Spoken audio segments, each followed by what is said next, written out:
Hey, welcome to EPN. My name is Victor Lucas. We bring you the latest on everything cool every single day. And as always, thank you very much for watching the show and for your comments. D9000, we love making me's. So if you want to send us a picture of yourself, we'll make a me of you.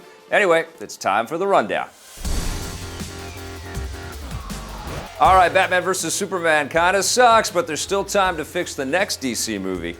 The big screen Suicide Squad film is rumored to be undergoing massive reshoots, which began this week and are reportedly big enough to cost tens of millions of dollars. That's according to film website Birth Movies Death, which, citing an unnamed source, claims that Warner Brothers is doing this to add more humor and lighter character moments to the film. Was this cheerleading tryouts? The studio apparently requested the reshoots following the positive reception of the second Suicide Squad trailer, which featured a lot of humor, and they want to adjust the film accordingly. I can't wait to show you my toys. Yes, it looks like Warner Brothers is learning the hard way that superhero movies can be fun. Go figure.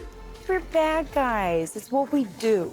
The negative reception to the very dark and serious Batman vs. Superman probably helped influence their decision as well, so perhaps they'll add some levity to the Justice League movies before they begin principal photography later this month.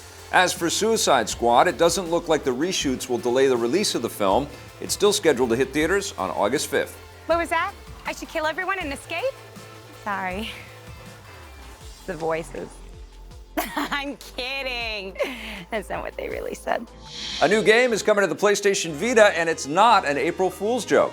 Last year's hit PS4 and PC game Axiom Verge will hit Sony's portable gaming device on Tuesday, April 19th. Axiom Verge is a Metroidvania-style game, which means it's heavily inspired by the classic Metroid and Castlevania titles. Players control a scientist struggling to escape a high-tech world filled with deadly robots, and the level layout is randomly generated, so every playthrough is different. The PlayStation Vita port was announced ages ago. That's how we know it's not an April Fool's joke. And developer Thomas Happ says Xbox One and Wii U ports are also in the works. The fact that any new game is coming to the Vita is welcome news for fans. Fewer and fewer titles have been ported to the device, and there are even rumors that Sony plans to cease first-party development altogether.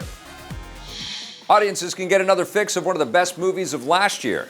A follow-up to the drug war thriller Sicario is officially on the way. The project was first hinted at soon after the original film's release, but now, speaking with The Hollywood Reporter, the producers say the sequel is in full development and the first draft of the script was recently handed in. They also revealed that lead actors Emily Blunt, Benicio del Toro, and Josh Brolin will be back, which means audiences will get to find out what happened to their characters after the somewhat indeterminate ending of the first film. As for who will direct, that's still a bit unclear. Sicario was helmed by Canadian director Denis Villeneuve, but he's busy directing the sequel to Blade Runner right now, so it's uncertain if he'll be able to direct the Sicario sequel. Expect more clues to be uncovered soon.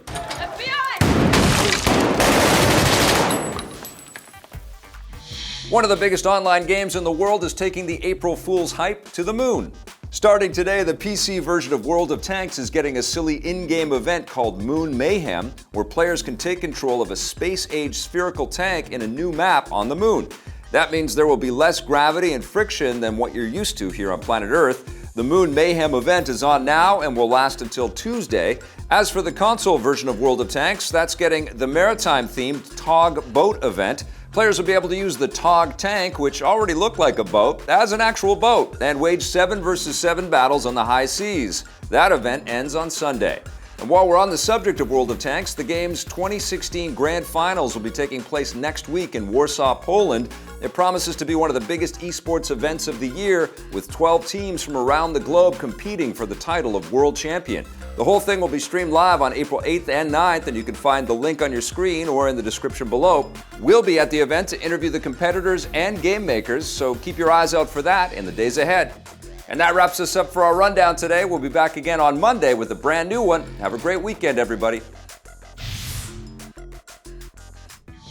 Hey, thanks for checking out that video on our EPN channel. It's just one small part of the things that we make around here. So if you liked it, don't forget to check out some of our other vids and hit that subscribe button.